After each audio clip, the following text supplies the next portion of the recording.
തനിക്കും താൻ നിർദ്ദേശിക്കുന്ന ആളുകൾക്കും സീറ്റ് നൽകാത്തതിൽ കടുത്ത അതൃപ്തിയിൽ കെ സുധാകരൻ. എംപിമാർ മത്സരിക്കേണ്ടെന്ന ഹൈക്കമാൻഡിന്റെ കർശന തീരുമാനത്തിലാണ് കെ സുധാകരന് സീറ്റ് നൽകേണ്ടെന്ന് ഒടുവിൽ തീരുമാനിച്ചത്. സുധാകരന് സീറ്റ് നൽകാതിരുന്നാലുള്ള പരിണിത ഫലങ്ങളെക്കുറിച്ച് കോൺഗ്രസ് നേതാക്കൾ സംസ്ഥാന നേതാക്കളുമായി സംസാരിച്ചു. കെ സുധാകരന് സീറ്റ് കൊടുത്താൽ മറ്റ് എംപിമാർക്കും സീറ്റ് കൊടുക്കേണ്ടി വരുമെന്ന് സംസ്ഥാന നേതൃത്വം അറിയിച്ചതോടെ സുധാകരന് സീറ്റ് കൊടുക്കേണ്ടതില്ലെന്ന് തീരുമാനിക്കുകയായിരുന്നു.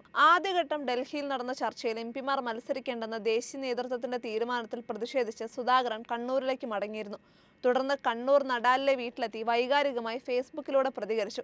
സുധാകരന്റെ വൈകാരിക പ്രതികരണത്തിൽ കണ്ണൂരിലെ കോൺഗ്രസ് പ്രവർത്തകരും നേതാക്കളും വീട്ടിലേക്ക് എത്തിച്ചേർന്നിരുന്നു. ഇതിനിടയിൽ ഡൽഹിയിൽ നിന്നും വിളിക്കുകയും ചെയ്തിരുന്നു.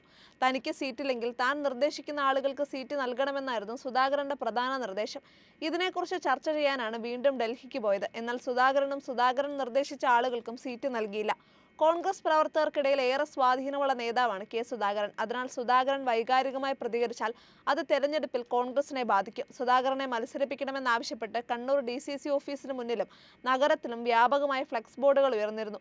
കൂടാതെ കഴിഞ്ഞ ദിവസം സുധാകരൻ അനുകൂലികളുടെ പന്തംകൊളുത്തി പ്രകടനവും നടന്നിരുന്നു. നിലവിൽ സുധാകരൻ അനുകൂലികളുടെ പ്രകടനത്തിലെ പ്രധാന മുദ്രാവാക്യം KPCC പ്രസിഡന്റ് സണ്ണി ജോസഫിനെതിരെയായിരുന്നു. സണ്ണി ജോസഫ് മത്സരിക്കുന്ന പേരാവൂർ മണ്ഡലത്തിലും സുധാകരന്റെ പോസ്റ്ററുകൾ ഉയർന്നിരുന്നു. സുധാകരന് സീറ്റില്ലെങ്കിൽ സണ്ണി ജോസഫ് നിയമസഭയിൽ എത്തില്ല എന്നായിരുന്നു മുദ്രാവാക്യം.